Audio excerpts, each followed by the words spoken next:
Je pose la question là, Monsieur Kamto, ou bien Monsieur Cabral Libi, Monsieur Joshua aussi. Vous aimez vraiment le Cameroun? Qu'est-ce que vous voulez vraiment en fait? Vous êtes là pour votre carrière personnelle ou bien là, vous êtes vraiment là pour les Camerounais? Parce qu'au Cameroun, la politique, c'est pour le vent. Ce n'est pas pour régler les problèmes des Camerounais. Je ne comprends pas, à mon niveau, que l'on puisse être étranger dans son propre pays.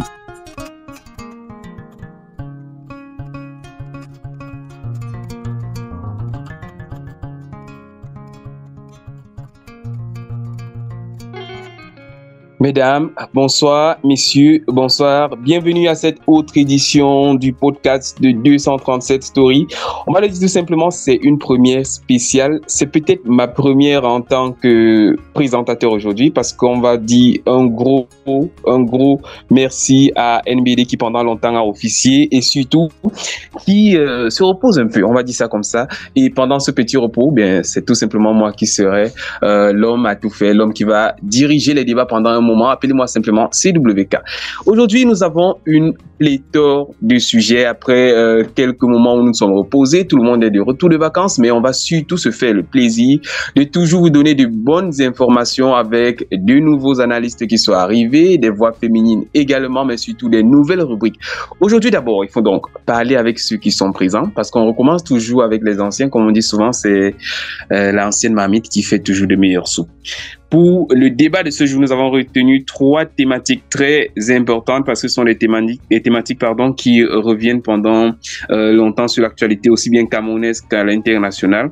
D'abord, en politique, Maurice Kamto, Cabral Libi, Joshua aussi. Quelle opposition face à Paul Biya en octobre 2025? Vous le savez, c'est une année électorale au Cameroun et déjà on se prépare. Ensuite, on va continuer en société les populations de Méo-Centre. C'est dans la région du Sud Cameroun toujours. Elles manifestent ces populations contre les halogènes après la découverte de deux corps. Tribalisme ou simple colère? Nos intervenants tenteront de dire ce qu'ils en pensent. Ce jour enfin en international, suspension de l'aide américaine aux pays en voie de développement. On va essayer de comprendre quel est l'impact pour les pays africains et surtout, il est possible que l'on ait au cours de cette émission une invitée surprise qui pourrait venir nous parler en éducation de la grève des docteurs PhD qui a lieu en ce moment au ministère de l'Enseignement supérieur et surtout de comprendre quelle est l'origine de la colère de ces universitaires. Pourquoi est-ce que nos diplômés ne sont pas tout simplement employés? Voilà pour les thématiques du jour, ce qui va rythmer simplement notre édition de podcast. Mais aujourd'hui, on a surtout envie de dire d'abord un bonsoir à tous ceux-là qui ont accepté de se plier à l'exercice, de venir surtout pour donner leur avis. Bien sûr, on va ouvrir en passant la parole à celui-là qu'on ne présente plus, celui qui aime bien croiser le verbe avec nous. Olivier, bienvenue au débat, Olivier. Ça fait longtemps, on dirait que tu as oublié les bonnes habitudes de Olivier. Non, j'avais déjà commencé à déballer, à dérouler le tapis, mais bon, je n'avais pas activé mon micro. Je disais tantôt bonsoir CWK, car c'est toi qui es aux commandes aujourd'hui. On a NBD n'étant pas là. Bonsoir à Chicharito, mon copanéliste. Bonsoir à tous les autres copanélistes qui ne sont pas là aujourd'hui. Bonsoir Marie. à notre nouvelle arrivée, Marie. Voilà. Sois la bienvenue dans ce podcast qui est le meilleur podcast de tous les temps, hein, parce que on a commencé bien bas, mais à force de travailler dessus, on a pu atteindre un certain niveau. Alors, bienvenue à 247 Story. Je n'oublierai pas de saluer les auditeurs et les auditrices de 247 Story et de toujours leur dire de liker, de partager, car l'année 2025, on sait de quelle année il s'agit. Il s'agit d'une année très cruciale pour le devenir de notre pays. Alors, bonsoir à tout le panel encore.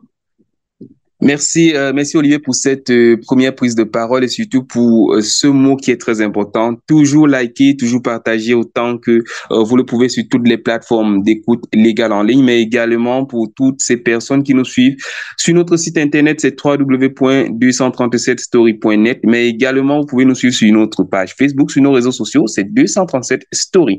Alors, Chicharito, c'est celui qu'on va dire aussi qui aime bien donner du fil à retordre à Olivier chaque jour quand il est là. Si ce n'est pas Joe, si ce n'est pas AG, il y a Chicharito qui est à côté quand même. Il va nuire un peu, nuire gentiment à Olivier. Chicharito, bonsoir et bienvenue au débat également.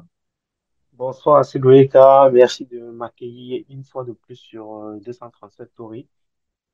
Je salue également mon copanéliste le plus fidèle, Olivier, et bienvenue à notre invité, Madame Marie. Et par l'occasion, je voudrais également saluer nos auditeurs et auditrices nombreux et renouveler une fois de plus mes remerciements pour cette invitation, monsieur Loïka. Alors, Chicharito, aujourd'hui, tu n'as pas pensé à Martinez? Non, je t'avais dit, je pense que ça fait déjà plus d'un an. Je pense toujours à lui, mais je pense honnêtement qu'il n'y aura pas de justice pour lui. Donc, voilà. Bon, on ne Je, sait je, jamais, je- les enquêtes sont encore en cours. On espère en tout cas que, non, il y aura quelque chose non, d'intéressant qui non, sortira. non, non, non, non, Olivier, depuis, ça fait déjà plus d'un an. Je pense pas. C'est le cas, ça fait plus d'un an. Je pense qu'il n'y aura rien qu'il repose en paix, tout simplement. D'accord. En tout cas, on ne va pas dire que la messe est dite, on va essayer de laisser la force au droit, la force à la loi, surtout pour que la suite de l'enquête puisse donner des résultats probants. On va continuer avec la présentation, le tour du panel. Et ce n'est pas une panéliste comme les autres, c'est surtout une invitée spéciale. C'est sa première fois à 237 Story. Elle intervient en tant qu'invitée aujourd'hui. Et je vous le disais à l'entame de cette édition, il y a justement, depuis quelques jours au niveau de Yaoundé, au ministère de l'enseignement supérieur exactement, un peu plus d'une centaine de professeurs, pour ceux qui enseignent, pour ceux-là même qui ne travaillent pas, parce qu'ils sont pas doctorants, mais docteurs, on tient bien à le préciser, des docteurs PhD, sortis d'école, papa et maman, mais qui n'ont pas de travail, qui ont réussi à soutenir après plusieurs années d'études, mais qui sont lésés par le ministère. Je pense qu'elle est mieux placée pour nous en parler, mais autant on le dit d'abord, souhaitons-lui la bienvenue. Marie, bienvenue à cette émission, bienvenue à 237 Story. Bonsoir et merci beaucoup pour cette invitation. C'est un honneur pour moi de contribuer à ça. Alors, j'espère que tu vas bien parce qu'on va se tutoyer un peu comme c'est l'habitude à 237 Story. Tout le monde est l'ami de tout le monde. Mais quand on se croise le verbe, ça devient un peu plus tendu souvent. Alors, Marie, on va te poser directement des questions parce que aussi bien que je vais te poser les questions en tant que présentateur, il est possible également que le panel puisse te poser des questions. Dis-nous concrètement, Marie, qu'est-ce qui s'est passé et qu'est-ce qui se passe actuellement au niveau du ministère de l'Enseignement supérieur? Qu'est-ce que vous, en tant que docteur PhD, qu'est-ce que vous demandez au ministère? Qu'est-ce que vous demandez à l'État? Ok, vous devez savoir que déjà le Cameroun produit environ, je parle par rapport à ce que je connais à l'université de Yaoundé 1 et suite à mes interactions avec ceux qui gèrent l'école doctorale de Yaoundé. Donc, on peut dire en moyenne 500 docteurs par an, toutes filières comprises, toutes les universités d'État comprises. Donc, et le nombre d'emplois créés, il y en a très peu. Je vais déjà commencer en disant que je parle par exemple pour les pays que je connais. Avec un doctorat, on peut travailler en tant que technicien de laboratoire, très bien payé, comme chercheur, contrat à durée indéterminée ou contrat à durée déterminée, comme ingénieur de recherche, comme assistant de recherche, comme enseignant d'université, comme travaillant aussi dans des industries. Vous voyez, ailleurs, le doctorat n'est pas fait que pour l'enseignement. Mais au Cameroun, parce que nous ne sommes pas encore développés, nous pensons qu'avec le doctorat, on ne peut que faire enseignement. C'est vrai qu'il y a également le ministère de la Recherche scientifique, mais ça ne suffit pas pour la quantité ou bien pour le nombre de docteurs que le Cameroun produit annuellement. Et le docteur durée de 5 à 8 ans. Je m'explique. Quand on finit un doctorat, on a besoin de se perfectionner parce que la plupart du temps, on finit des formations au Cameroun et on a des lacunes parce qu'on ne pratique pas beaucoup. Les laboratoires universitaires ne sont pas suffisamment équipés pour qu'on finisse avec une excellence ou bien avec un niveau qui nous permet d'aller directement en industrie. C'est beaucoup, il faut encore se former. Et ça, c'est pas uniquement au Cameroun, dans plusieurs pays. En Afrique centrale, c'est difficile la formation. Le minimum ou bien les bases ou les prérequis qu'on doit savoir, beaucoup de personnes finissent et ne connaissent pas cela. Bon, peut-être, Marie, juste pour te relancer, Marie, il faudrait que l'on comprenne concrètement, est-ce que, une fois que vous êtes sorti et que votre thèse a été soutenue, brillamment ou pas, mais une fois que votre thèse a été soutenue, est-ce qu'il n'y a pas cette possibilité pour vous-même, est-ce qu'il n'y a pas des primes de recherche qui sont faites, des primes de recherche qui sont accordées par le gouvernement? On sait qu'il y a récemment encore un peu plus de 200 enseignants qui ont été retenus dans les différentes universités, aussi bien comme chargés de cours, comme chargés de TD. Mais est-ce que le gouvernement ne fait pas un peu déjà? Est-ce que ce n'est pas aussi vous, les docteurs, qui demandez peut-être trop et qui ne vous battez pas de vous-même, entre guillemets? Non, en fait, je suis en train de venir à votre question. Donc, le doctorat D'accord. a une durée de 5 à 8 ans. Après le doctorat, on doit se perfectionner et après les 8 ans, c'est difficile de trouver des bourses à l'étranger. Et donc, la seule des solutions qui nous reste, c'est de revenir au Cameroun pour enseigner à l'université, partager nos connaissances. Et donc, quand on lance un recrutement, le dernier grand recrutement date d'environ, je crois, de 2010 ou avant 2010, je pense, oui, des 25 000. Après, on a encore lancé un recrutement en 2019. Après quoi? Après grève. Et durant cette grève, vous imaginez, il y a des gens qui ont presque voulu se donner la mort pour qu'on les recrute. Est-ce qu'il faudrait qu'on aille à ce niveau? Comment de 2010 en 2019 ou 2020, on ne lance pas de recrutement? C'est donc après cette grève violente qu'on a lancé successivement un recrutement sur 3 ans pour prendre 2000 docteurs. Et vous voyez, 2000 docteurs, ça n'a pas suffi pour satisfaire tout le monde. Je ne sais pas si vous comprenez. Et si tout le monde est focus sur le MINRESI et sur le MINSUP, c'est parce que justement, il n'y a pas plusieurs ouvertures avec le doctorat au Cameroun. Parce que nous sommes encore un pays sous-développé. C'est ça la difficulté. Par contre, ailleurs, c'est plus ouvert. Comme je vous ai parlé, il y a ingénieurs de recherche et assistants. Le gouvernement prend ce qu'il peut prendre, mais c'est pas suffisant. Et pour répondre encore à votre question, je voudrais dire, à plus des docteurs qui recrutent, ils prennent aussi des vacataires parce qu'ils ont besoin d'aide. Vous comprenez? Ils prennent des vacataires, parfois c'est pas payé. Moi, j'ai été vacataire et j'ai pas été payé. J'ai jamais été payé pour cette vacation que j'ai eu à faire dans une université. Je ne veux pas citer le nom de l'université.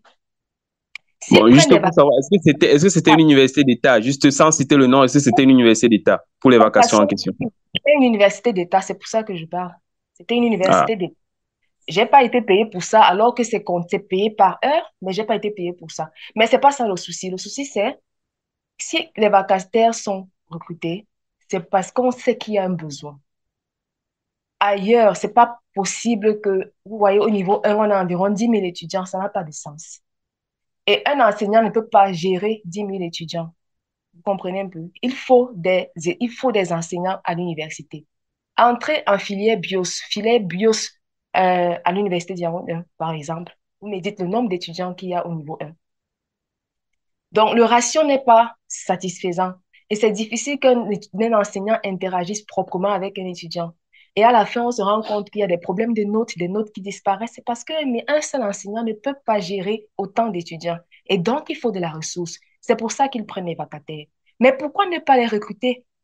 Comment un docteur peut faire 10 ans, 15 ans, 20 ans avec sa thèse? Dans le groupe des docteurs indignés, c'est pour ça qu'ils appellent cela indignation. Dans le groupe des docteurs indignés, il y a des messieurs qui ont soutenu bien en 1999. 1999 en 2025, ça fait combien d'années? Dites-moi. Et donc, il y a toujours un souci de recrutement des docteurs au Cameroun. d'accord. Marie, il y a quand même des petites informations qui me sont parvenues par-ci, par-là, comme quoi il y aurait même pour ces vagues, les différentes vagues de recrutement qui ont été faites par le gouvernement, il y aurait des gros soucis de corruption parce qu'il y a certains qui sont recrutés parfois dans des filières comme pharmacie et qui n'ont même pas le diplôme. Et c'est après qu'ils vont aller faire le diplôme, qui vont aller avoir le diplôme à l'école. Il y en a qui sont recrutés Et bien qu'ils soient recrutés, d'autres qui sont à qui on demande beaucoup d'argent pour pouvoir leur offrir une place. Il y a des montants qui sont même avancés. Et plus loin même, j'ai eu des rumeurs comme quoi il y aurait même une sorte de petit tribalisme quelque part. On choisit si, d'après ton ethnie, on te demande de l'argent un peu plus cher ou pas. Est-ce que vous confirmez ces genres d'informations ou bien c'est juste des rumeurs? Je ne peux pas dire avec certitude que je connaisse des personnes qui ont vécu ce genre de situation. Je ne peux pas dire avec certitude, mais ce sont des choses que j'entends également, tant que vous. Mais ce que je Voilà. sais, je peux dire, c'est que généralement, ce que je fais, c'est que je reprends généralement la liste des recrues. À chaque fois qu'il y a un recrutement, je vérifie la liste des recrues. Ce que je peux vous dire, c'est que parfois, vous voyez des personnes titulaires d'un doctorat en biologie qu'on recrute en informatique. Vous Wow. comprenez? Oui, c'est arrivé. C'est arrivé. C'est pour ça qu'on parle d'indignation. Le deuxième cas, c'est par exemple après les évaluations, vous vous rendez compte que vous étiez premier sur la liste. Ensuite, on a plutôt choisi le 10e. Vous voyez un peu où est passé l'excellence. C'est quand même étrange ce que vous dites là, parce qu'on se demande bien sur quels critères sont recrutés ceux qui sont choisis finalement. Ouais, c'est le Cameroun. Qu'est-ce qu'on peut bien dire? Il y a des choses Hmm. qu'on ne peut pas expliquer, mais ça n'a aucun sens de toute façon. Alors, Parce actuellement, avant de passer la parole à Chicharito ou bien à Olivier pour te poser peut-être quelques questions en plus, j'aimerais comprendre, est-ce que votre mouvement, est-ce que ça va suivre son cours au niveau du ministère de l'Enseignement supérieur? Est-ce que vous comptez arrêter? Jusqu'à quel niveau vous allez aller? Vous attendez concrètement quoi pour pouvoir mettre fin à votre mouvement de grève? nous attendons des solutions durables. Parce que, comme j'ai dit tantôt, le Cameroun forme près de 500 docteurs par an. Donc, recruter 500 personnes maintenant, nous sommes plus de 500 actuellement. Et recruter 500 docteurs, ça va pas vraiment situation. Parce que chaque année, il y a environ 500 docteurs qui sont produits. Vous comprenez? On veut des solutions durables et nous sommes en train de réfléchir à ces solutions avant de passer aux prochaines étapes. Voilà qui est dit. Chicharito, est-ce Oui, que c'est tu as Greta. une question? C'est pas vraiment une question, hein, c'est plutôt un commentaire, si je peux m'exprimer ainsi par rapport à ce qu'a dit Marie. En fait, ce qu'on comprend, c'est que on a des docteurs qui sont diplômés depuis 1999, donc depuis 26 ans aujourd'hui, et qui n'ont pas été intégrés, ou bien qui n'ont pas été recrutés. Donc, si en 26 ans, ils n'ont pas trouvé de solution, comment il a dit ça? Est-ce qu'il n'y a pas plutôt une crise au niveau de l'université? Est-ce qu'il ne faut pas plutôt reformer l'université camerounaise? Est-ce qu'au final, la solution ne se trouverait pas plutôt là? Parce que comme elle-même, elle a dit, si on recrute 500 cette année, le problème va se reposer l'année prochaine. Donc, est-ce qu'il n'y a pas plutôt un problème de reformation ou de refondation de l'université camerounaise qui se pose? Je ne sais pas si elle est d'accord avec moi, ou bien si elle a un commentaire à faire par rapport à ce que je dis. Ok, j'ai un commentaire et je peux répondre sur plusieurs angles. Vous voyez, l'enseignement supérieur n'est pas le seul débouché du doctorat. Il y a également le ministère de la Recherche scientifique. Et il y a d'autres débouchés que j'ai listés au début de mon speech. Et je vais dire, la réelle solution est la valorisation de la recherche en Afrique centrale et au Cameroun. Parce que sans recherche, on ne peut pas innover, on ne peut pas créer d'industrie, on ne peut pas avoir des ressources économiques, on ne peut pas résoudre nos problèmes locaux, l'agriculture. On voit déjà comment les semences deviennent de plus en plus chères, nos semences ne peuvent pas résister à la sécheresse, au changement climatique. Sur le plan de la santé, on voit déjà une augmentation du taux de cancer, de diabète, d'obésité, de maladies neurodégénératives. Le plan environnemental, la pollution ne nous laisse pas au Cameroun. Nous avons un taux élevé de pollution et nous ne faisons rien contre ça. Aucun système de transformation. Croissance économique, on n'arrive pas à croître. Avec la recherche, on peut créer des spin-offs à travers les universités. On peut créer de l'emploi des startups. On renforce le système universitaire éducatif parce que c'est à travers ça que des étudiants sortent et ils peuvent être inspirés à penser à des projets, à penser à des idées. Donc, c'est ça la solution durable. C'est pas au niveau de l'université. Je pense que ça va plus loin. C'est au-delà de l'université. par exemple, je sais pas, peut-être au Minési, voir comment on doit refaire des réformes au Minési, voir comment on doit, si le ministre, je sais pas, des enseignements supérieurs peut faciliter l'équipement des laboratoires de recherche dans les universités, et si le président même peut créer des centres de recherche pour faciliter la recherche, pour que les docteurs ne finissent pas et ne se focalisent que sur le Minési et l'enseignement universitaire. Eh bien, voilà donc une très bonne Ah, conclusion. Chicharito. Non, je voulais juste conclure, Olivier. Je voulais juste conclure en disant, nous avons une excellente opportunité en octobre 2025 et nous devons donc tous jouer notre partition pour faire changer les choses. Olivier, ta question? Ou bien c'est une remarque? Non, c'est la fin c'est la fin de Chicharito qui est un peu, qui m'a laissé un peu un goût Par dans la chauve-souris. gorge. Dans la gorge. D'accord. Je Alors, pense qu'on va régler une ça. On question va parce que régler ça un peu plus Marie va tard. nous laisser bientôt. Marie va nous laisser et on doit continuer Oui, avec l'enregistrement. oui, je vais rejoindre un peu ce que Chicharito a dit dès le départ. Parler de la réforme totale, par exemple, de notre système universitaire.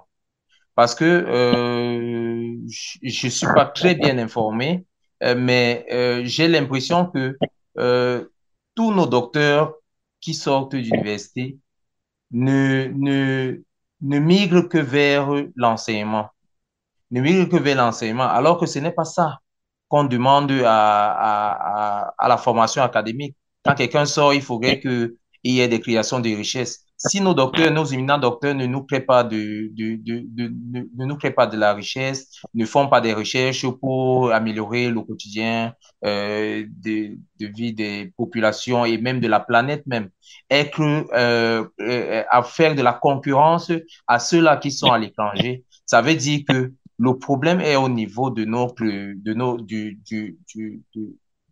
comment je peux dire, du parcours académique, qui fait que lorsqu'on Peut-être sans te sort, on couper, n'a peut-être c'est pas. le Oui, manque de matériel aussi peut jouer parce qu'on ne peut pas jauger la oui, qualité de la formation viens, camerounaise à la qualité de la j'en viens. formation en France, par exemple. Oui, Mais, mais euh, je tiens à préciser que la formation au Cameroun est très bonne. Les diplômes elle est. camerounais sont bons. Le souci, Ah, c'est la pratique. Il y a un souci de pratique, il y a un souci d'équipement. Et il y a des hmm. équipements qui peuvent coûter des milliards. C'est difficile à acquérir.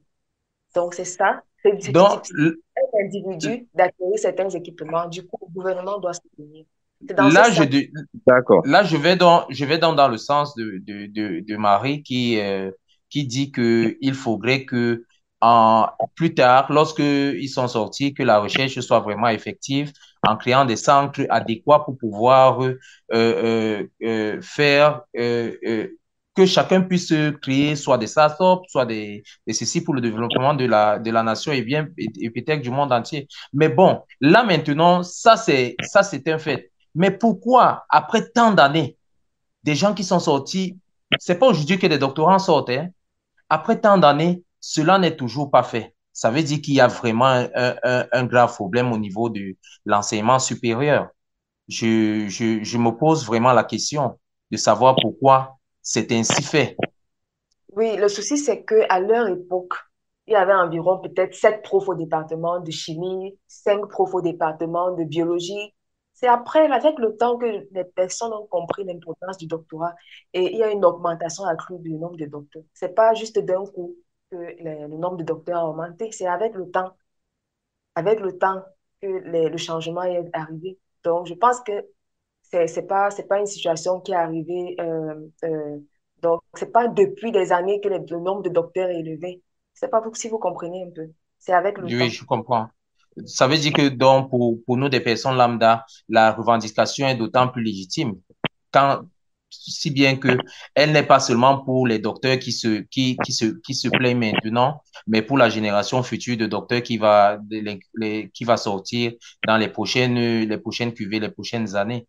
Et là, Ex- c'est le système éducatif camerounais qui en bénéficierait. Et nos enfants même qui ne pensent qui ne rêvent plus faire de longues études par rapport à arriver peut-être au doctorat, diront peut-être que il faudrait que je pousse là-bas pour pouvoir m'en sortir.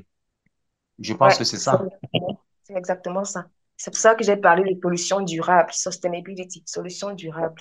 D'accord, on espère donc qu'il y aura des solutions durables qui seront proposées par l'État et qui rejoindront sans doute ce que vous, les docteurs, vous demandez. Et on a envie de dire beaucoup de courage parce que généralement, on se met toujours du côté du plus faible pour pouvoir défendre. Et c'est la raison pour laquelle 237 Story a été très heureux de t'avoir aujourd'hui, Marie. Et il y a AG qui nous a rejoint. Bonsoir AG, bienvenue. Peut-être aussi AG, le temps pour lui de dire bonsoir à tous ceux qui nous écoutent. Il aura peut-être aussi une dernière question avant que l'on ne sorte. AG, welcome. Ouais, bonjour à tous. Je sais pas si vous m'écoutez bien. On t'écoute super bien, mon frère. Ouais, j'ai pas mon micro à level. Ça fait très très très longtemps, donc je suis vraiment très heureux de pouvoir avoir eu le temps de pouvoir vous rejoindre et Bon, discuter c'est avec toi vous. qui nous Donc, suis en même temps. ouais, ça a bien. Non, c'était différentes activités et tout, mais bon. Mais en tout cas, je suis très heureux d'être là et tout. Je sais pas jusqu'à quand, mais ouais, je suis très heureux. C'était quoi le sujet? Je vous ai rejoint en cours, donc j'ai pas tout suivi. Je sais que tu as Donc, envoyé il le y truc a dans le avec groupe. nous, juste là, il y a Marie qui est notre invitée. C'était sa dernière c'était la dernière prise de parole d'ailleurs. Marie est notre invitée et elle fait partie des docteurs PhD qui sont actuellement en train de gréver au ministère de l'Enseignement supérieur du côté de Yaoundé. Et ils sont en train de gréver parce que apparemment, il y a des recrutements et on ne sait pas sur quelle base ces recrutements sont faits parce que certains qui sont pris d'après les grévistes ne sont pas forcément les plus méritants. Et comme si cela ne suffisait pas, il y a chaque année de plus en plus de docteurs au Cameroun et malheureusement, il y a moins de places pour pouvoir les recruter aussi bien dans les universités que dans les laboratoires de recherche qui sont moins fournis au Cameroun. Voilà en gros le résumé de tout ce qui a été nos propos jusqu'ici. Donc, on peut poser encore une dernière question à Marie et je pense qu'on va lui dire merci et continuer avec notre enregistrement. En tout cas, c'est bien d'avoir dans le podcast des docteurs. Le niveau est monté un peu là. Non, mais c'est très bien. Ce gars Moi, ne moi, sera jamais sérieux. moi, j'ai une question, Marie. Ça prend combien d'années pour être docteur au Cameroun? Après, une fois qu'on a bac plus 5, il faut combien d'années en moyenne? C'est une très bonne question. Le Parce que nombre moi, j'ai d'années. un ami, je te dis ça, moi, j'ai un ami.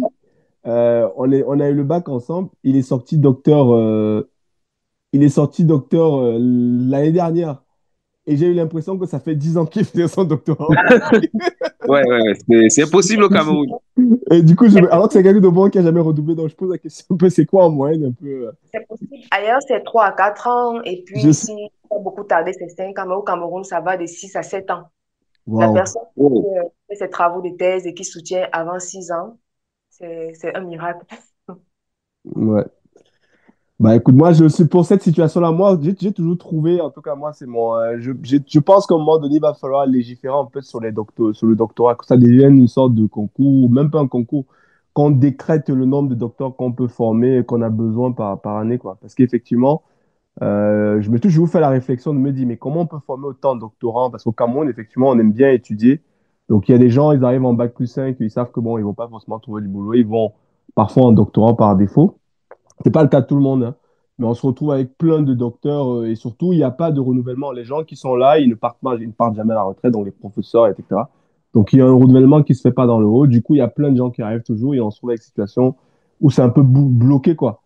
Donc, moi, je pense que, je sais pas, si je donne mon avis, moi, je pense qu'à un moment donné, il faudra que l'État s'intéresse et peut-être légiférer du style définir des quotas qu'il faut par doctorant par année, en fait.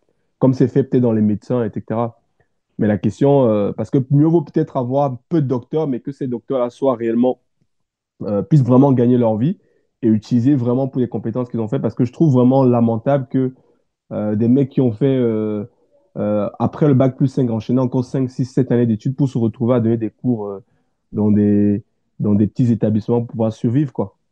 Ouais. Donc, bref. Alors, AG, merci pour ton avis. Marie, je vais te dire un grand merci pour ta disponibilité parce que je sais que tu es très occupée et sûrement tu as une autre réunion encore.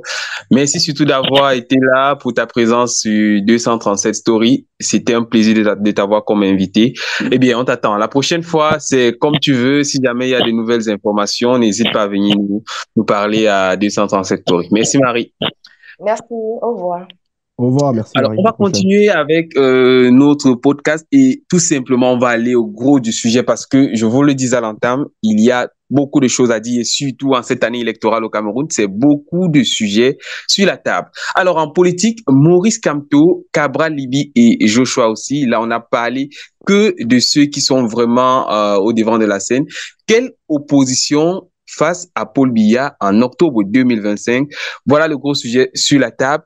Je sais qu'il y a dans les panélistes des gars qui sont du PCRN, il y en a qui sont forcément sympathisants ou bien même adhérents du MSC. Peut-être aussi il y en a du RDPC, je ne sais pas, du SDF ou des autres partis et des autres formations politiques.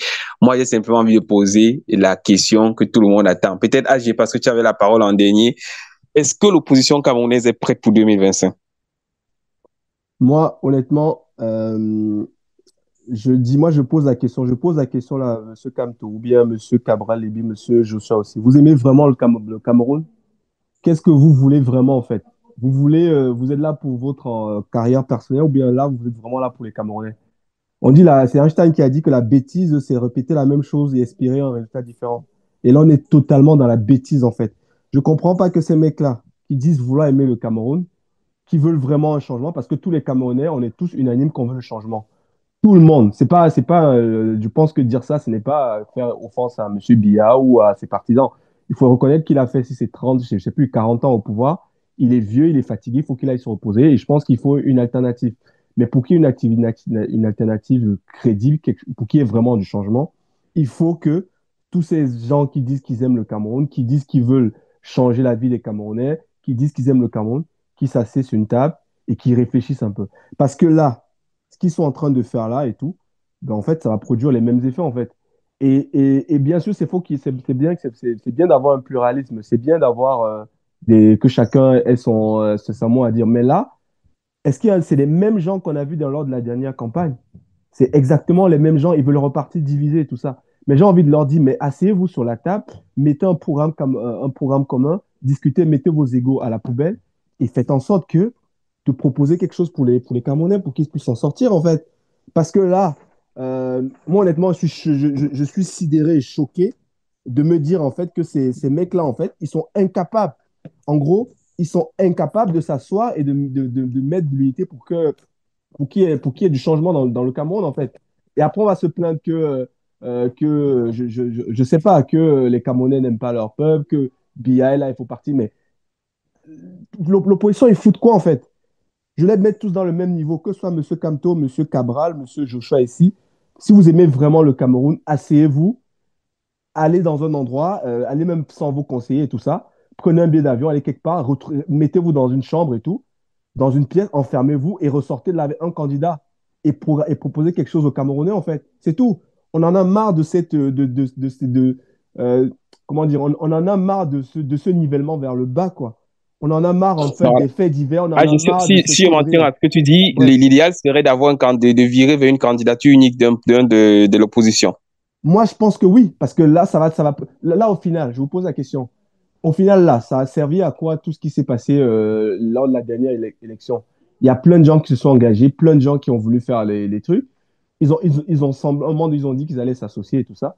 Mais finalement, chacun est parti de son côté. On a vu ce que ça a donné, en fait. Mais AG, je te coupe pas la parole, mais le nœud du problème, il est à ce niveau, hein, au niveau de la personne qui va représenter cette coalition des partis d'opposition. Mais c'est Voilà ça, là où, ils peuvent voilà mettre leur ego de côté là où et même prendre quelqu'un qui n'est pas l'un d'eux. oui, pour ma part, je pensais que, bon, si de Cabral Libi, de Joshua Oshie, de Maurice Kamto, s'il parvient à traverser l'étape pour être candidat, devrait s'asseoir. Si ça ne vous convient pas de pouvoir trouver un candidat parmi vous, alors écartez-vous et faites émerger quelqu'un. Vous le soutenez juste avec votre poids, le poids que vous avez. Est-ce que si Oui. vous dites à vos partisans de voter, ils ne vont pas voter? Ils vont voter. Parce que vous avez Moi, accordé la confiance à celui-là. C'est la moi, même chose qui s'est passé avec Ousmane Sonko. Ils n'ont pas vu ça? Bon, alors peut-être je profite pour te relancer, hein, Olivier. Justement, le PCRN de Cabral Libi, qui on le sait, tu es un peu un petit faible pour ce parti-là. Je profite pour te relancer justement à ce propos. Récemment, on a beaucoup de personnes qui se disaient non, Cabral Libi a refusé la coalition lors des dernières élections, alors tandis que le CPP de Kawala, par exemple, ou Dakere Mouna était bien partant pour la coalition, mais on a même vu Espoir Matomba qui s'est rallié du côté de Maurice Kamto, mais on a l'impression que Cabral Libi a dit non, ils font ce tout seul. Et en ce moment-là, on a beaucoup attribué à Cabral le pseudonyme de celui-là qui serait un peu un vendu. Il serait de mèche avec le RDPC. Et bizarrement, depuis le 11 février, d'après mes observations, il y a son parti qui a interdit, je pense, à Yaoundé 4, qui a été interdit de défiler à Yaoundé 4. Il y a également l'actualité récente. Il devait faire la dédicace de son livre du côté du Grand Nord. Il a été interdit de séjour sur tout le territoire dans toute la région de l'Adamawa. Il a même carrément publié la vidéo lui-même. Il a été refoulé. Il est revenu du côté de Yaoundé où il est député. Mais est-ce que quelque part, Cabral finalement n'est pas seulement, est-ce qu'il n'est pas incompris? Bon, moi, je pense que le problème, comme on le disait dès le départ, c'est un problème de s'asseoir. Il n'y a aucun problème qui ne puisse être résolu ou qu'on ne puisse trouver de solution. Ici, nous avons des égos que nous devons mettre de côté. Cabral Libi, bien que je ne sois pas de son parti, je le clarifie ici dès maintenant, je ne suis pas du PCAN, mais j'aime bien le personnage et le programme qu'il voudrait mettre sur la table pour les Camerounais. Je trouve cela assez consistant pour lui donner la chance de briguer la magistrature suprême. Il a tout à fait ce droit. Mais moi, mon problème, c'est l'analyse globale de l'opposition. Il n'y a carrément aucun parti ne peut se lever seul et dire qu'il va affronter l'ordre qu'est le RDPC et dire qu'il va s'en sortir. Non. Les scores seront les mêmes et on va venir pleurer et on va vouloir dire que non, il y a eu manigance et ceci. Non. C'est une machine, le RDPC. Alors, il faudrait s'allier pour pouvoir défaire cette machine. Alors, si vous ne vous alliez pas, vous allez faire comment? Laissons les problèmes de côté. Et aussi, j'aimerais faire un crochet au niveau du MRC, qui est un parti que je ne comprends plus. Déjà, ce que je vois, ça et là, ça devient carrément comment je peux dire, ça devient carrément animal, tout ça. Ce sont des réactions animales que je vois de part et d'autre. Des menaces par-ci. Est-ce qu'on peut rester sur le cas du PCN parce que tu sembles Je avoir reste. beaucoup à nous dire par rapport. Non, Non, je suis en train de parler. laisse-le. Je suis en train de Non, parler. laisse-le Je suis en train de développer. revenir. Je suis en train de venir sur ce qui mine réellement le fait que des autres partis d'opposition ne voudraient pas peut-être s'allier au MRC Non, mais, ou non, bien mais, ne pourraient vas-y. même pas accepter que le MRC s'allie à eux parce Pour que quelle raison? Pour quelle raison pour il ne voulait pas s'allier au la MSC? raison ultime, c'est que les partisans du MRC disent que il n'y a que Maurice Kamto qui puisse porter la tête de l'opposition. Les Non, autres mais partis attends, tu disent as que dit non. quelque part que c'est animal. Qu'est-ce qui est animal de leur côté? Les invectives, Ah, d'accord. la manière de parler D'accord.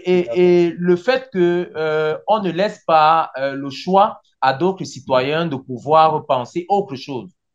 Quelqu'un peut penser D'accord. autre chose, mais on le ramène d'une certaine manière à épouser, par exemple, mon idéologie.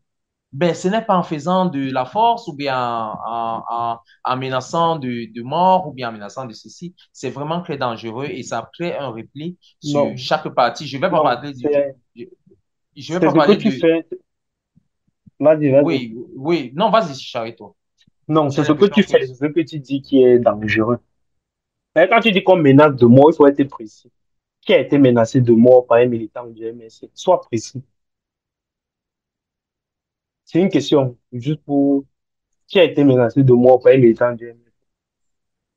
Bon, Une question pour toi. si Charito, ce n'est pas les pièges non plus qu'on va pour, Non, c'est ce pas n'est le pas moment un de piège. proposer des pièges parce Non, que, ce n'est pas un piège. Non, c'est vrai, quand tu dis ça, on peut croire que c'est pas un piège. C'est mhm. Olivier qui a dit ici que c'est un parti, il a d'abord parlé d'animal, un truc comme ça. Après, il a dit, on menace les gens de mort. Moi, je veux juste comprendre. Avant de parler de menace de mort, Oui. euh, pourquoi, pourquoi le boycott des artistes, déjà, qui est un Mais acte... est-ce que c'est le MS qui et- boycotte des Voilà. artistes? Tu vois, Parce que là, pour attendez, en en arriver attendez, là. attendez, voilà. attendez. Vraiment. Il faudrait accepter certaines choses. Il faudrait pas se dissocier de ce qui est Oui. réel, qui est au-dessus de tous, n'est-ce pas? C'est vrai qu'à Pourquoi, t'a posé une pourquoi? question. Qui Parce que, boycotte les parce, artistes? mais Non, ce ne sont des parle Parce pas. que, partisans, en fait, est-ce que c'est ce sont justement des cette partisans. accumulation qui fait se distraire de Non, tout? ce sont Voilà. des Qui partisans du boycotte les artistes? MSC. Ce sont des Non. partisans Qui du boycotte? MSC. Non. Et C'est qui la portent base qui boycotte les l'effigie, artistes. non, mais la base porte l'effigie du Bien professeur sûr. Maurice Kamto. Ça veut dire quoi? Oui. Ok, Non. très bien, Ah, Olivier. Non, Permettez oh là peut-être là. de... Donc, pour Non, moi qui porte je vais maintenant se recentrer l'effigie les du choses. président Paul Biya, pour moi qui porte l'effigie du président Paul Biya, si je viens, Olivier, tu vas dire que je suis dissocié du président Paul Biya Olivier, parce que excuse-moi, ne quand je faisons viens pas te le débat comme boycotter, ça. Attends un peu, Non, non, Olivier, ne faisons pas le débat comme ça. permettez... je ne voulais pas amener ça aussi loin. Je voulais pas Non, amener non, ça Bon, non, aussi le loin. but justement, c'est Mais de faire comprendre je parlais des aux dangers, internautes. des dangers internes à l'opposition. C'est pourquoi l'opposition ne peut pas se réunir. Parce très que bien. déjà, il y a une, une cyber, comment on peut dire, des personnes qui prennent la chose comme étant un droit inaliénable, que ce soit le procès Moïse Kamto. Que le MRC accepte, par exemple, que ce soit Kabal Libi qui soit la tête de l'opposition. Là, on Merci, saura merci, que Bon, merci. ça a c'est vrai évolué. que tu ne Voilà, peux pas, d'accord. parce que Olivier parle Olivier, est-ce depuis que tu me là. permets de poser la Vas-y. question aussi à Chicharito, s'il te Oui, plaît? oui, Oui, oui, Alors, je j'ai suis que fini. dans mon point de vue. Chicharito, justement, je voudrais comprendre quelle est pour toi en tout cas, quelle est la maladie qui gangrène en réalité l'opposition camerounaise. Là maintenant, on s'attarde sur Voilà. le cas du PCN, on Non, s'attarde sur le cas du MSC, mais on oublie le SDF qui a été pendant non, longtemps c'est une l'un des excellente premiers question que tu partis poses. de l'opposition. Quelle est la vraie maladie qui gangrène l'opposition camerounaise actuellement? La vraie maladie qui gangrène l'opposition camerounaise, c'est que la position camerounaise, la plupart ne fait que la politique du ventre. Ce sont des affamés. C'est ça qui pose c'est là le véritable problème de l'opposition. C'est une vue de l'esprit, c'est une chimère de penser que tous les opposants vont s'asseoir pour dégager un candidat unique. C'est impossible. En 92, ça ne s'est pas fait. Au Sénégal, dont tu as pris l'exemple, il n'y avait pas un candidat de l'opposition, il y en avait plusieurs. Aucun pays au monde où il y a un candidat de l'opposition.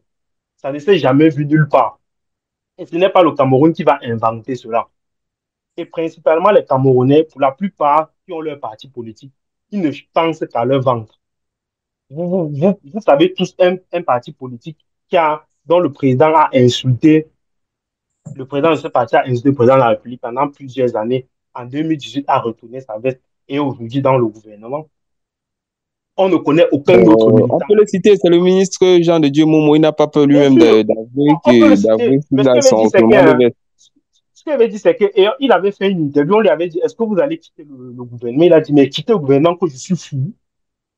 Parce qu'au Cameroun, la politique, c'est pour le vent, ce n'est pas pour régler les problèmes des Camerounais. Je prends un autre exemple. Moi, j'étais cabraliste en 2018. Je me suis désolidarisé de Cabral. Pourquoi? Est-ce que vous savez que pendant les élections de 2020, il y a eu des conseillers PCRN qui ont voté pour le RDPC? Vous le savez ou pas? C'est-à-dire En tout qu'on cas, arrive... Oui. nous sommes contents d'apprendre des informations. C'est pour le bien Non, de c'est une tous ceux qui nous réalité. écoutent. Non, c'est une réalité. C'est-à-dire qu'on arrive, on est je ne me rappelle plus si c'était les municipales ou les régionales. Je ne me rappelle plus exactement. Mais le PCN avait le plus grand nombre de conseillers. Et de manière inattendue, ces conseillers ont voté pour le RDPC. Ce sont des choses qui arrivent dans notre pays. Et pourquoi je me suis désolidarisé de Cabral? Je ne vais pas énumérer énormément de raisons. Je vais en donner deux pour qu'Olivier me comprenne très bien. Cabral a fait une sortie récemment dans les réseaux sociaux où un internaute l'interpellait en lui disant qu'il a pris du poids. Il disait, oui, je n'ai plus faim. Aujourd'hui, je suis député. Un député Tu au viens Cameroun de, n'a pas faim. tu viens de te Laisse-moi finir, s'il te plaît. désolidariser de Cabral. Tu viens de te Laisse-moi désolidariser de Cabral. Non, non, Laisse-moi finir on va le d'abord. laisser peut-être arriver au bout, Mais Olivier, parce oui, qu'il laisse-moi développer et après il a des choses à dire aussi. oui, après tu me reprends. Mais laisse-moi d'abord finir. On y va, Donc, on t'écoute, Sarito.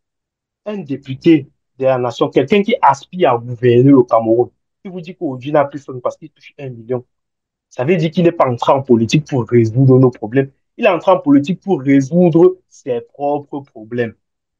Voilà ce que j'ai compris. Et pas plus Bon, tard c'est ton que... avis. C'est ton avis, on respecte ton avis. Non, c'est Ça mon peut point ne de vue. pas être ce qu'il pensait. Oui, oui, il n'y a pas de souci. Et il y a à peine quelques semaines, hein, vous avez tous vu, tous ceux qui sont généralement dans les réseaux sociaux, vous avez vu la sortie d'un proche collaborateur de Cabral. Le proche collaborateur de Cabral dit que le principal adversaire du PCRN, MS, vous avez tous vu cette sortie. C'est-à-dire que vous êtes en train de parler comme AG dit. AG est en train de se projeter. Il dit qu'il faut que les opposants s'asseyent et discutent. Un proche collaborateur, un opposant, dit que son principal adversaire, ce n'est pas le parti au pouvoir, c'est un parti de l'opposition. Je vous Bon, tu donne sais ces qu'on deux on est en éléments. 2025, on peut citer les noms. Je pense que si on s'en tient aux Non, captures d'écran qui nous sont parvenues, ça devrait être le mari de l'honorable Noran Foster, si on pense, je non, non, pense bien. ce n'est pas lui. Non, non, ce n'est pas lui. Il y a un autre Il y a eu des captures disant collaborateur. c'était, ça venait de lui. Il y a cette capture dont tu parles, mais celui qui a fait la sortie sur TikTok, ce n'est pas lui. Il y a un qui a fait une sortie sur TikTok. Olivier doit le connaître. Qui a fait une sortie sur TikTok et même tous nos auditeurs qui a fait une sortie, Ouais. qui a dit ouvertement que le principal adversaire du PCRN, c'est le MS. Donc, moi, j'ai dit ça pour répondre à ta question, CBK, et sortir là-dessus. C'est que n'entendons pas à ce qu'on est, comment il avait dit ça, tous les opposants réunis et qu'on ait un seul, comment on avait dit ça, une candidature unique de l'opposition. Ce n'est pas possible. Parce que parmi les opposants, il y en a qui sont là pour eux-mêmes. Et parmi les opposants, il y a des partis de l'opposition que nous savons tous financés par le parti au pouvoir. Donc, ça ne peut pas fonctionner. Moi, je ne sais pas. Moi, je ne Je sais reste pas. là. D'accord. Bon, en tout cas, Moi, je ne peut-être, sais pas. Olivier, ta dernière prise de parole pour que l'on passe sur le sujet définitivement, à moins que AGR aussi a dit, mais on va passer sur le sujet juste après ta dernière prise de parole, Olivier. Oui, je voudrais réitérer encore ici que l'opposition, quel qu'en soit le cas, tel que c'est défini actuellement les contours de l'élection présidentielle, a besoin absolument de, d'une coalition de l'opposition. C'est inaliénable. Parce que là où nous sommes placés, si les partis d'opposition vont en rang dispersé, le résultat sera le même. Le résultat sera le même et nous ne nous voilons pas les yeux. Le problème n'est pas combattre Cabral ou bien ceci ou bien cela. Dépassons tout cela et faisons et que l'opposition fasse une candidature commune pour pouvoir espérer espérer remporter cette élection présidentielle. Le reste, on va s'éterniser à discuter là-dessus. Oh, Cabral est devenu gros. Oh, Cabral est devenu ceci. Quand quelqu'un comme ça vient manquer du respect à tout un honorable, mais les hommes changent. Les hommes changent. Un honorable n'a pas la même vie que toi. Il a un salaire que tu n'as pas. Alors, ce salaire, il devrait faire quoi? Il devrait prendre et distribuer à tout le monde et ne pas vivre. Si toi, tu avais cet argent, tu ne devais pas l'utiliser aussi. Et je suis sûr que c'est un partisan du MSC qui a fait cela. Je suis très sûr. Donc, Non, c'est mais là que je attends. finis. Oui, Oui, mais c'est la réponse. moi, je vais juste te rajouter un truc. Désolé. Olivier, il faut quand même faire. Attends. Il faut quand même faire attention parce que tu n'arrêtes pas de répéter après de dire que la MR, que Camto, c'est la base, hein, tout ça. Jusqu'à MDN Nouvelle, il a jamais, je n'ai jamais vu une déclaration où il a dit il était membre de la base ou que c'est la base. Deuxièmement, tu n'as pas la preuve qu'il finance là-bas ou je sais pas quoi. Je veux dire, répéter ça et affirmer ça, tu peux pas le dire. Il y a des gens de la base, et moi, on vit ici en Europe, même si j'arrête au vieux, c'est en Europe. Il y a des gens de la base qui se revendiquent de la base, qui détestent Kamto, qui le trouvent trop mou. Il y a des gens de la base qui le soutiennent. Et pareil, il y a des gens de la base qui soutiennent même Bia, tu vas être choqué. D'autres qui ne soutiennent pas Bia. Donc, tu peux pas mélanger. Et aussi, mélanger aussi le boycott avec les gens de la base, ça n'a rien à voir. C'est des mouvements tellement hétéroclites. Ce pas les mêmes personnes. Tu peux pas. Il y a des gens qui ont manifesté, même sur à l'ambassade, mais qui n'ont rien à voir avec le mouvement de ceux qui boycottent les artistes, je sais pas quoi là. Je veux dire, quand même, il faut un peu modéré parfois dans nos discours. Parce Ah, qu'affirmer que, parce si je qu'affirmer comprends que, bien, je te prends un exemple. si je Si moi, comprends si moi bien, je deviens une star, je veux dire, si non, Bien n'est pas non, je te responsable, coupe par pas. exemple, ouais. Si je comprends bien, ça veut dire qu'il y a des membres de la base qui supportent le parti au pouvoir. Oui, il y a des gens changeants, il y a des gens juste vont te dire qu'ils supportaient Kamto, finalement, ils ont vu qu'ils étaient déçus et ils sont repartis côté Bia. Et Oui, inversement, bien j'en ai sûr, vu des publications pareilles. et J'en ai vu des inversement, publications pareilles. il y a même des gens qui, par exemple, qui boycottent les artistes, mais ils ne sont pas dans les trucs de base.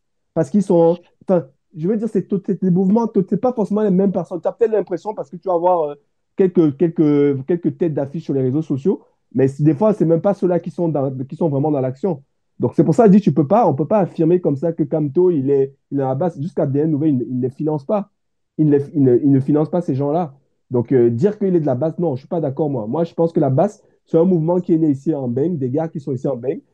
Certains qui en ont marre, certains qu'on a interdit d'aller au pays, etc. et tout ça, qui en ont un peu marre de billets et de plusieurs choses, qui se sont mis là-dedans. Ou bien d'autres qui n'arrivaient pas à avoir leur passeport et tout, parce que des fois, la présence, c'est même souvent ça. C'était certains ils ont eu des passeports camerounais, ils n'arrivent pas à avoir leur passeport camerounais. Ils ont des enfants qui sont ils veulent des passeports camerounais, ils n'arrivent pas à avoir. Et pour ça, ils sont allés fracasser l'ambassade, par exemple. Donc, c'est pour ça que je te dis, il faut faire attention. C'est pas forcément c'est une population voilà, qui est mouvante, qui est variante. C'est pas forcément les mêmes gens et tout ça.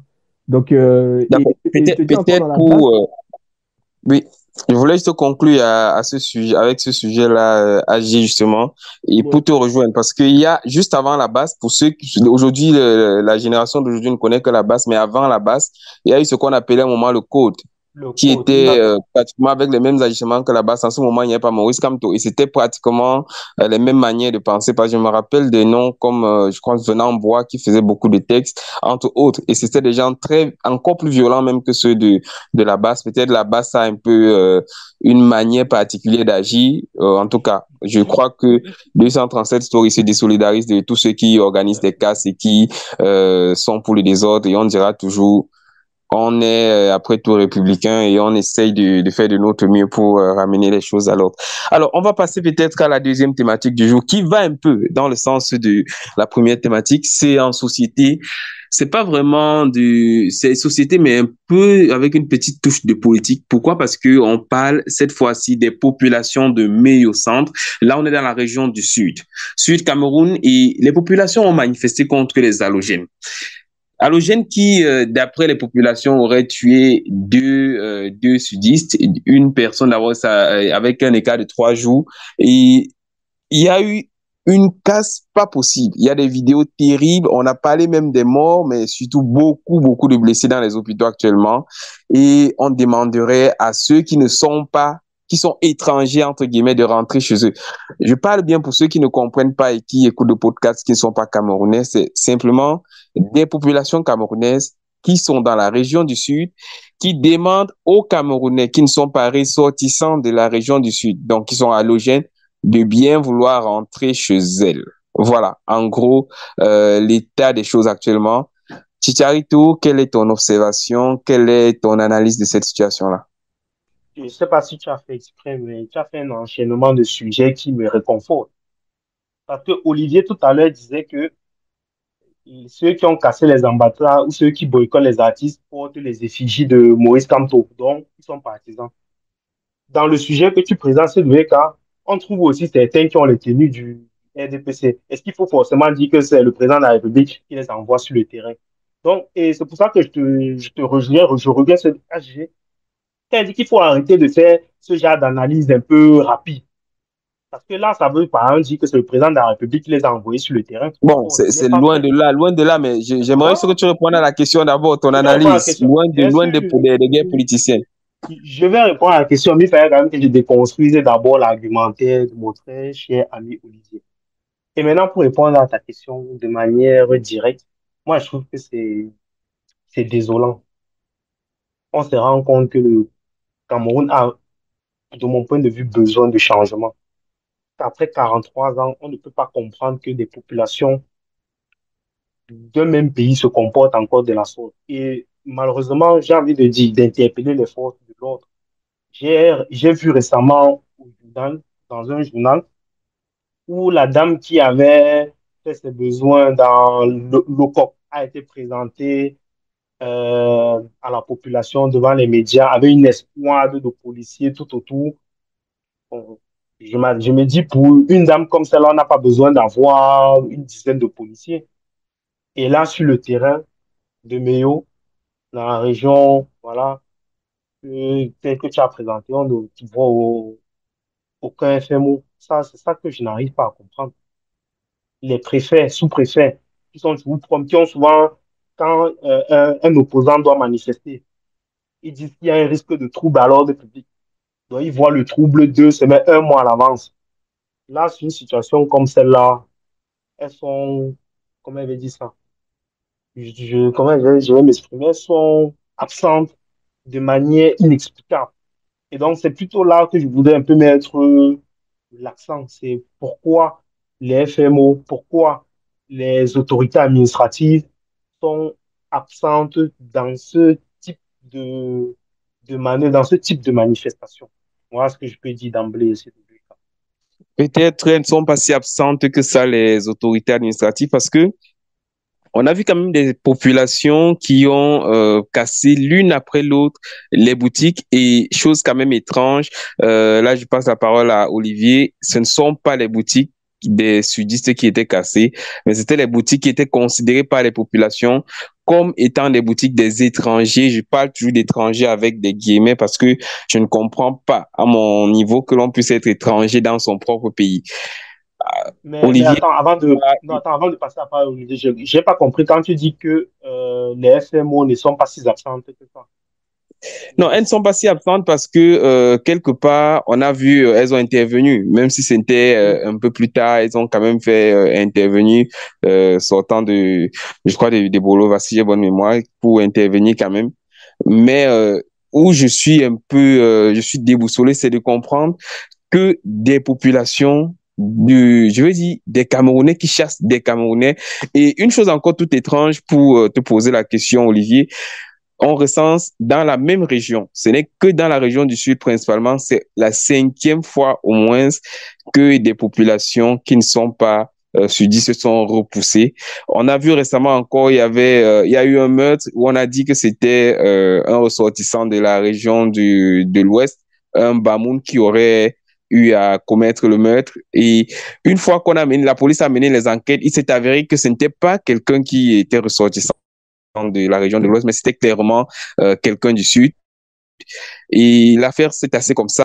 Nous qui était prêt carrément à rentrer. On a même vu la députée de l'UDC, les populations. Qu'est-ce qui peut être à l'origine, mon cher Olivier, de cette tension, parce que c'est plusieurs Déjà, tensions je constantes. vais... Vous m'entendez? Oui, oui, c'est Ah, parfait, Allô? on t'entend. Ouais, d'accord, On d'accord. On t'entend très bien. Déjà, je vais condamner ces actes qui sont, euh, qui sont des actes qu'on voyait dans des années antérieures, des années très lointaines, où on n'acceptait pas, on n'était pas hospitalier envers des étrangers. Le Camerounais, quant à son essence, il a toujours été quelqu'un de très hospitalier, mais à mais ces derniers temps, on est en train de voir certains agissements de certaines populations, de certaines zones qui ne sont pas du tout plaisants. Et moi, je me désolidarise de cela parce que je pense que la terre, elle est pour tout le monde et, et tant que tu as tes mains pour travailler, tu peux réussir. Alors, il ne faudrait pas que toi qui n'as pas qui ne veut pas travailler, tu as envie de gagner un pain que tu n'as pas travaillé. Même dans la Bible, entre guillemets, on dit que l'ouvrier mérite son salaire. Ça veut dire qu'on doit bosser. Tout travailleur mérite son salaire. Bon, déjà, ça revient encore dans la région du Sud. Et cette fois-ci, j'ai les vidéos qui sont passées un peu devant moi étaient d'un effroi sans précédent. Et quand on jette l'opprobre sur les halogènes, ça donne ça laisse un goût amer dans la bouche, dans ce qu'on ne peut pas prononcer là maintenant, sinon ça fera encore un autre débat. Mais bon, je pense que les forces de maintien de l'ordre devraient prendre toutes les mesures nécessaires pour déjà d'abord mettre, punir, pour déjà punir, que la justice punisse tous ceux qui sont originaires de ces casses. Parce qu'on ne peut pas venir dire que parce qu'il y a 2 morts, on va dire que ce sont les halogènes qui ont apporté cela. Malgré qu'on voit souvent que c'est lorsque il y a des exodes ruraux, que c'est un sujet malfaisant entre dans le territoire et commence à perpétrer des vols et des massacres. Mais bon, ici, là, je pense qu'on devrait, si on avait trouvé des corps, on devrait peut-être aller auprès des autorités compétentes pour laisser faire une enquête et dire.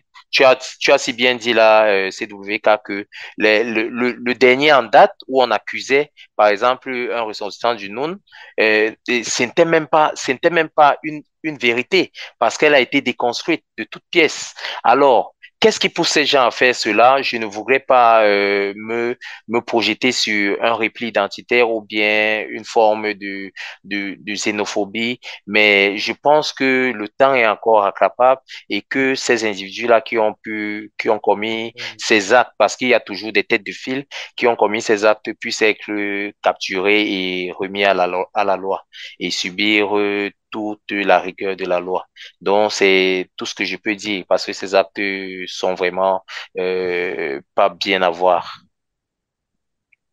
Des actes qui ne sont pas bien à voir, mais surtout déplorables, déplorables un peu âgés comme, j'ai envie de dire, comme le tribalisme qui est en train de prendre un certain niveau au Cameroun.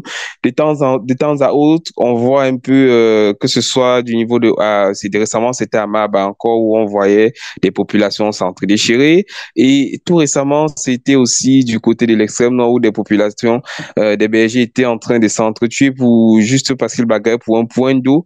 Et maintenant, c'est dans le sud et c'est clairement les sudistes qui ne veulent voir personne chez eux.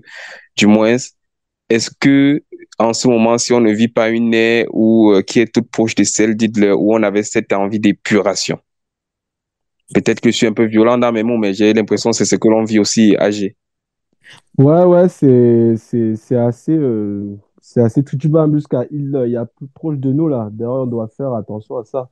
Au Rwanda avec ce qui s'est passé là, où c'était les Oui, propres entre Rwandais Hutu et Tutsi. qui découpaient les autres parce qu'ils n'avaient pas la même forme du nez, quoi. Et on se rapproche de ça. Donc les gens pensent que c'est des faits isolés, que c'est des petits trucs et tout ça, mais ça fait quand même quelques années qu'on voit ce relan, ce rejet de l'autre qui commence à devenir de plus en plus fort au Cameroun, quoi. Et moi, j'en veux beaucoup aux autorités camerounaises, quoi. Ce genre de Mais choses, fait quelque part, ça ne sert pas les autorités qui sont en place, oui, justement, de mais voir des gens même eux, s'entre-déchirer un peu. ça va se retourner contre eux. Parce que là, aujourd'hui, si tout le monde dit ça, les Bamouns disent que personne ne veut venir chez nous, les Bamileke disent ça, les gens du centre veulent ça, ben, ça va donner quoi? Ça va donner quoi? On veut retourner à l'ère des royaumes où chacun est dans son coin. À un moment donné, le Cameroun, aujourd'hui, on va pas faire retour arrière. C'est un peuple qui est unique, c'est une nation. C'est une nation qui est censée faire corps. Donc, moi, je suis vraiment meurtri et choqué toujours par ce genre de réaction et je ne comprends pas. Je ne comprends vraiment pas et tout ça. C'est vrai souvent qu'on dit que voilà, la xénophobie, le racisme, tout ça, c'est souvent nourri par les préjugés et l'ignorance en fait. Et je pense qu'effectivement, il y a beaucoup d'ignorance.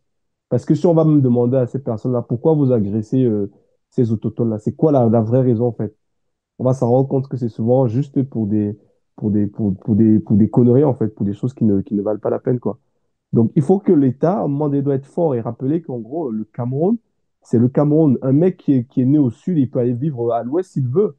Un mec qui est né au nord, il peut aller vivre dans le sud s'il veut. On est au Cameroun, quoi.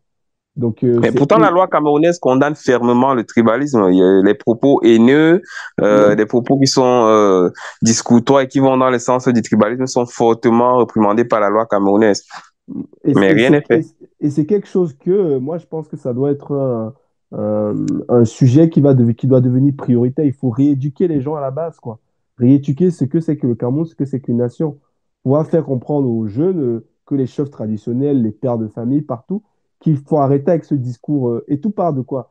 Tout part souvent de ces petits discours banals, ces préjugés, qu'on jette à des peuples comme ça. Par exemple, on va dire, je sais pas, les Bamouns sont sales ou bien les Bamileke, ils sont entre eux. Ce genre de petits trucs du discours raciste là, enfin pas raciste, le xénophobe qu'on entend souvent, ou bien que les bêtises sont feignants, des trucs comme ça.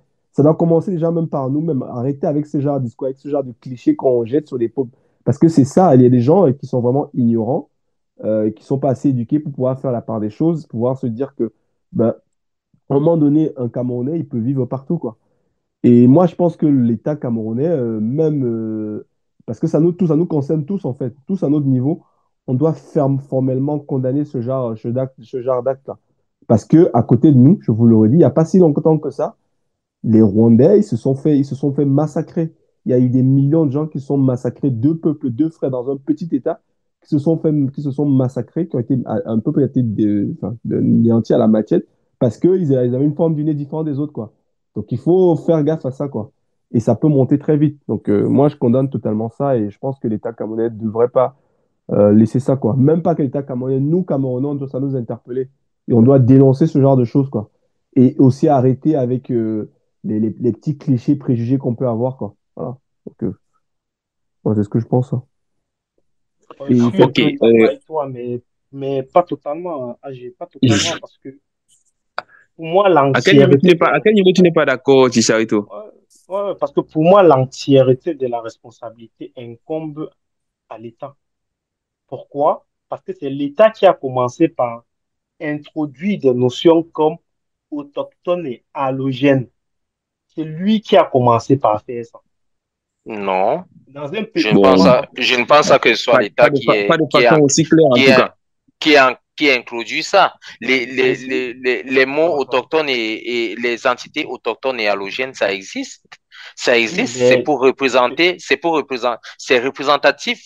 C'est pas parce qu'on on est allogène on n'est pas la je, bienvenue. je C'est pas parle de parce qu'on est l'inscription. autochtone Je parle de on l'inscription a dans la loi, tout le Olivier. Je ne droit. te parle pas de l'inscription dans le dictionnaire. Je te parle dans la loi, inscrit dans le marbre. On parle des notions d'autochtones et d'allogènes. Toi, tu crois que en France, par exemple, tu ne peux pas trouver des autochtones et des allogènes. Tu peux en Bon, trouver. est-ce que tu On est penses que inscrit. le fait d'être autochtone ou bien allogène te donne le droit de faire de telles choses? On doit être au-dessus de tout ça. C'est pour ça que AG disait qu'il y a des clivages qu'on doit dépasser, il y a des clichés qu'on doit dépasser. C'est pas parce qu'on va te D'accord. dire que tu es autochtone que tu vas dire que c'est parce que je suis autochtone que je mérite tel, ou bien c'est parce qu'il est allogène Très qu'il ne bien. mérite pas cela. Non. Très Nous bien. tous, nous sommes Camerounais. C'est pour ça que j'ai dit que j'étais d'accord avec AG quand il a dit ça. Mais maintenant, si l'État doit aller beaucoup plus loin, par exemple, déjà commencer par retirer ces notions-là de la loi.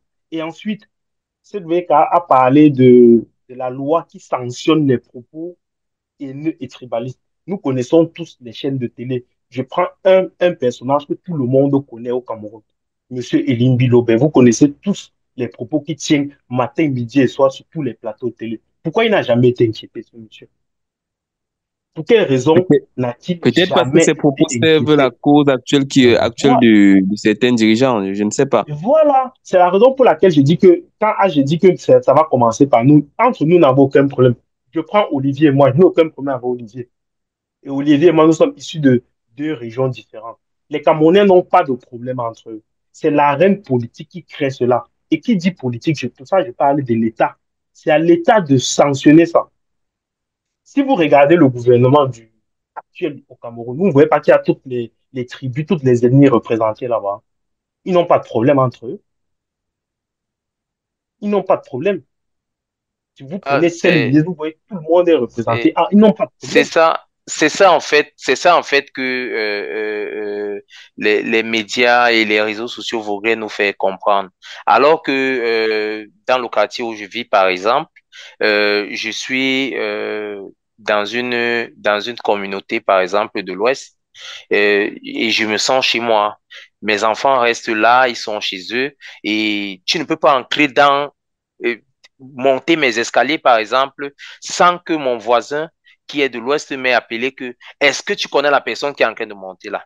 Donc, en vérité, comme tu es en train de dire, nous, on n'a pas de problème réellement, mais on ne devrait pas laisser. Il y a certaines personnes qui sont faibles, qui se laissent Et, avoir par certains propos qui voient à la télé, qui voient par tout ceci pour répercuter ça au niveau entraîner les autres dans des choses pareilles, comme ce qui est en train de se passer actuellement, par exemple au Sud. Je ne dis pas que c'est peut-être tribaliste, mais je pense que ça doit être tout autre chose. Eh bien, on va dire simplement que la messe peut être dite du côté de 237 Story, mais on revient toujours sur les sujets qui font l'actualité et Non, mais je ça t'arrête, on va, n'avait pas bouclé. non, non, mais non, ça va, on va jamais il voulait boucler avancer de avec. toute façon. On va toujours jeter un regard du côté Ouais. de Sud, un regard du côté de toutes les régions qui bougent un peu pour comprendre quelle est l'actualité. Et on va quitter actuellement les frontières du 237 pour se rendre tout simplement du côté des États-Unis. Pourquoi? Parce que, eh bien, Donald Trump est le nouveau président. Ça se sait déjà. Il a pas mal de nouveaux conseillers et notamment un certain Elon Musk. On en parlait encore il y a quelques secondes, je pense, c'est Isarito qui l'évoquait, ou bien Olivier. Eh bien, Elon Musk, il est là pour surveiller les dépenses de l'État américain et il a jeté son dévolu sur un peu plus de 20 000 milliards de dollars américains qui étaient comme ça dépensés par l'État sans que l'on ne sache clairement quel était ce qui était rentabilisé. Cet argent-là, pardon, était généralement investi dans l'aide au développement de certains pays, notamment des pays de l'Afrique subsaharienne. Eh bien, stop, a dit Elon Musk et le conseiller de Donald Trump, l'Amérique ne va plus dépenser un seul de ces précieux dollars parce qu'ils doivent faire des économies. Eh bien, c'est les pays africains qui, pour le moment, subissent un peu. L'USAID, notamment, est l'un des organes qui donnait beaucoup d'argent dans les pays africains. Eh bien, c'est stop. L'USAID a fermé tout simplement parce que c'était le démembrement américain qui dépannait un peu. Eh bien, avec cette aide, quel est l'impact sur les pays africains, que ce soit les pays francophones ou les pays anglophones? C'est la grande question que l'on se pose ce soir et on va commencer avec toi, Chicharito. Qu'est-ce qui ressort directement de la fin de cette aide américaine au pays, j'ai envie de dire africain surtout? Euh, bon, c'est une bonne question que tu poses, hein. Parce que quand tu dis qu'il y avait une aide, bon, j'étais même pas au courant qu'il y avait un programme d'aide comme ça pour les pays africains. Donc, je ne sais pas si c'était, comment il a dit ça, à quel niveau c'était situé, c'était au niveau du budget ou bien c'était des aides à Bon, en fait, des pour ceux qui ne le savent organisations. pas, les antirétroviraux qui sont partagés dans les hôpitaux, généralement dans pratiquement tous les pays africains, sont remis par l'USAID et c'est justement cette partie de l'aide américaine qui était déversée sous forme d'antirétroviraux. Et pas Mhm, seulement, il y a beaucoup mhm. d'autres de types de programmes qui étaient soutenus par l'USAID. Très bien, Et je pense que c'est cette partie d'aide-là qui est fermée. très bien. Mais sauf que quand tu m'expliques ça, en tant que citoyen camerounais qui s'intéresse énormément à l'actualité politique camerounaise, les autorités camerounaises nous ont jamais dit que les antirétroviraux étaient subventionnés par un autre gouvernement. On a toujours pensé que c'était eux qui finançaient. Donc, de mon point de vue, ça ne change absolument rien. Puisqu'ils ne nous ont jamais Ouais. dit qu'ils étaient financés par l'extérieur, ils doivent continuer à financer. Et donc, de mon point de vue, à mon niveau en tant que citoyen, ça ne change absolument rien. Je n'étais pas au courant qu'il y avait cet appui financier. Par contre, je sais que cet appui de l'USAID touchait pas seulement les pays africains, mais même des pays dans le monde entier. Et moi qui suis aussi un peu très intéressé par l'actualité française, en France, par exemple, beaucoup de, comment il a dit ça, d'activistes aimerait connaître les médias qui touchaient à ces fonds-là pour comprendre un peu comment je vais expliquer ça. Puisque on accuse très souvent que ce soit des personnalités politiques, des activistes, d'être financés par la Russie, par la Chine et ainsi de suite. Donc, ces activistes-là sont très intéressés de savoir qui, en France, en Europe, bénéficiait de ces appuis financiers et pour également mettre, donc, déconstruire l'argumentaire selon lequel, vous savez, très souvent, quand on accuse quelqu'un d'un mot, en fait, c'est parce qu'on se cache derrière le mal qui nous guette. Ce que je veux dire par là, c'est que très souvent, quand on accuse, par exemple, quelqu'un d'être financé ou bien d'être un agent étranger, c'est tout simplement parce qu'on est soi-même un agent étranger. Donc, voilà ce que je peux dire d'emblée sur cette question-là. Peut-être qu'on va passer aussi la parole à AG parce que c'est justement un sujet qui intéresse un peu plus. D'autant plus que la fin de l'aide américaine a marqué aussi un frein dans l'accélération de beaucoup de choses au niveau du continent africain. On a observé certains malades, justement, comme j'évoquais tout à l'heure, les antirétroviraux, certains malades, même ici au niveau du Cameroun, qui ont commencé à ne plus, c'est programmé déjà en fait que d'ici telle période, vous n'aurez plus vos antirétroviraux pour la simple raison que sûrement, on n'a plus les fonds nécessaires pour cela. Mais est-ce que quelque part, les États africains n'ont pas la capacité d'anticiper ce genre de choses? Est-ce qu'on doit vivre seulement sous perfusion des États étrangers? Ouais, déjà pour la fin de l'US, et honnêtement, je savais même pas, comme Charito a dit, je vais pas faire mon savant là, donc je savais même pas qu'il y avait une aide comme ça, spécifique, quoi, et tout. Je pensais que c'était plus des aides du style passant par le FMI, la Banque mondiale, etc. Mais les aides spécifiques comme ça, au sans retour et tout, bon, je savais même pas que ça existait. Euh, Concrètement, bon, après, il n'y a pas de surprise. Trump, c'est un fou avec son ami Elon Musk. Tout, bon, un fou qui sait ce qu'il fait. Hein, je dis fou à mon niveau et tout ça, mais je pense qu'il n'est pas totalement fou. Donc, lui, il prend ses décisions. Il a dit American First dans tout ce qui est réduction, coupe budgétaire, qui ne sert pas les Américains, donc il coupe. Donc là, il n'y a pas de surprise. Donc concrètement, pour nous, États africains, bah, déjà, on va pas se mentir, on sait tous la malgouvernance qu'il y a. Moi, je pense honnêtement que ça va faire du mal, mais c'est pas au peuple même que ça va faire du mal. Ça va faire du mal à ceux qui gèrent ces aides-là. Et on sait tous comment le Cameroun est géré. On était pas au courant de ça, donc je pense que ça va. Il y a plein de gens que je suis presque sûr à 100% que il y a plein de gens là qui se gavaient avec ce genre de trucs, les gens qui géraient ces programmes-là sur place au Cameroun pour pouvoir redistribuer, qui vont voir une bonne manne financière disparaître. Et c'est peut-être tant mieux. C'est peut-être tant mieux à ce niveau-là. Donc maintenant, dans les répercussions sur des personnes, par exemple, tu me parles d'antiviraux spécifiques là, bah, c'est un peu dommage, c'est un peu triste, mais à un moment donné, il faut que l'Afrique se prenne en main. On peut pas d'un côté aller dire tout le temps que les Occidentaux sont des méchants qui nous ont pillés. Qui nous veulent du mal et en même temps aller leur réclamer à chaque fois des dîmes pour dire ah on a besoin de ça. Donc il faut aussi qu'on soit cohérent quelque part. Donc on ne doit pas après se mettre à pleurnicher du fait que les Occidentaux décident de nous couper les ponts quand nous, de notre côté, on fait tout maintenant pour dire qu'on veut plus qu'ils nous, on va être propriétaire de notre sous-sol, on va être propriétaire de nos trucs. Donc c'est très bien, mais on peut pas aussi pleurer dans l'autre sens, quoi. Donc moi je pense que c'est plutôt pas mal. Globalement, moi je trouve que c'est une bonne nouvelle surtout avec la malgouvernance qu'on a dans nos pays-là. Je parle moi, c'est pas dans le cas du Cameroun, hein, parce que je pense que dans d'autres pays qui sont un peu mieux gérés, où il y avait une traçabilité, etc., je pense que ça va faire plus mal. Mais nous, au Cameroun, je pense que ça va plus faire mal à une minorité qu'une grande majorité, quoi, je pense. Et ouais, il n'y a pas de surprise avec Trump, donc c'était prévisible un peu. Trump va rester toujours Trump. Alors, pour sortir définitivement sur le sujet, Olivier, est-ce que l'Afrique est condamnée à vivre sous la perfusion de l'aide occidentale? Est-ce qu'il n'est pas grand temps, à travers cette suspension de l'aide américaine, de pouvoir se prendre en charge avec des ressources qui nous sont propres? Merci Chicharito. Par rapport à cette histoire du S7 et par rapport à l'Afrique surtout, parce que c'est elle qui est un peu en reste dans tout cela. Et je pense que ça va faire bien mal, hein. Ça va faire bien mal, comme Agile le disait tout à l'heure. Ça va faire bien mal tant aux populations qu'aux personnes qui géraient ce type d'aide.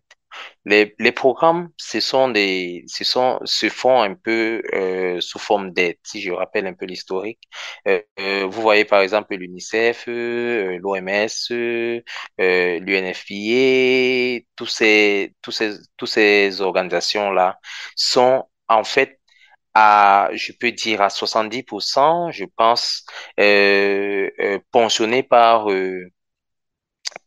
l'USAID, qui est un programme d'aide au développement pour des pays en voie de développement et tout cela. Donc maintenant, ces programmes, comme CWK le disait, ça arrive ici sous forme de médicaments, ça arrive sous forme d'engrais, ça arrive sous forme de fonds qui vont permettre de subventionner ceci ou bien cela, ça arrive sous forme de fonds qui vont aider à construire certaines petites routes pour que les populations puissent, les usagers puissent mieux circuler et en tout ça. Bon, maintenant, ce qui est mauvais, c'est que l'Africain a pris le malin plaisir de s'engraisser sur cette aide-là et de dire que peut-être qu'elle n'allait jamais finir.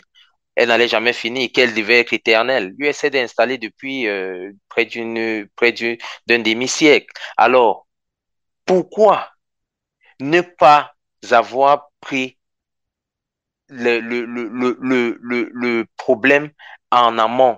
Dit que si cette aide-là, par exemple, disparaissait et elle a disparu là, qu'allons-nous faire? Moi, je vais me ramener, par exemple, au Cameroun. Le Cameroun, actuellement, s'il n'y a pas cette aide-là, l'État devrait, par exemple, faire une coupe budgétaire nous mettre encore plus d'impôts pour pouvoir acheter maintenant, non pas, par exemple, recevoir comme des dons, mais acheter ces antirétroviraux parce que on ne va jamais laisser les malades de VIH et de tout autre ordre sans médicaments, par exemple. Alors, maintenant que on va devoir acheter avec l'argent de nos poches, je pense que c'est là où ça va faire bien plus mal et la vie sera encore plus difficile et les impôts vont encore plus augmenter. Alors qu'on pouvait se dire que d'ici là, si on avait une très bonne gouvernance, on aurait déjà trouvé des palliatifs pour pouvoir faire face à ce blocage de l'aide. Regardez par exemple ce que le Burkina Faso et les pays de l'AES sont en train de faire. Ils sont en train de faire des choses. Et eux, cette aide a été coupée depuis qu'ils ont décidé de faire ces coups d'État là et prendre le pays en main et créer leur propre organisation régionale. Euh, euh, les pays se portent plutôt bien parce qu'ils ont permis à leur population de comprendre que maintenant, c'est le travail qui va pouvoir faire cela. Et comme nous, au Cameroun, on sait que il n'y a pas de travailleurs, mais tu vas voir quelqu'un dans la nuit en train de brûler 200 000 pour les factures de 3 millions, de 4 millions. Alors, je pense que ça va être très difficile pour le petit usager qui est, par exemple, mon papa ou bien ma grand-mère qui est au village. Mais ça, c'est encore, on va voir ce qui va se passer. Mais je pense que cette aide n'a pas été définitivement mise de côté. Elle a été juste gelée pour voir comment la redistribuer. Alors, ça devrait nous mettre la puce à l'oreille de travailler davantage et de pouvoir matérialiser nos propres sources de revenus avec notre sol qui est par exemple riche, en construisant par exemple une nouvelle raffinerie qui va permettre que on ne puisse plus aller subventionner le carburant, mais qu'on produise notre propre carburant local et puis peut-être vendre à l'international. Voilà un peu ce que moi je peux dire. Je vois que CWK est parti. Je vais passer la parole à Chicharito. Non, je suis totalement d'accord avec ce que tu as dit, Olivier. Pour une fois, je suis d'accord avec toi. J'ai rien à redire sur ce que tu as dit. C'est pas... On va mettre plus de sujets internationaux. C'était le dernier sujet? Oui, oui, c'était bien. Ok, bah écoute, comme il est parti, moi je vais conclure alors. Ok, Je vais conclure, ça fait longtemps que je n'ai pas animé moi. En tout cas, vas-y, Serge vas-y, y a pas de Auteur souci. 237, merci pour vos écoutes et tout. Voilà. N'hésitez pas à nous remonter, à nous écrire et à partager si vous trouvez notre contenu pertinent. Et on se dit à très vite pour une nouvelle épisode. D'ici là, portez-vous très bien. Et surtout, inscrivez-vous sur les listes. Et pas de xénophobie, on est tous Camerounais. On vous embrasse, bye. Bye bye.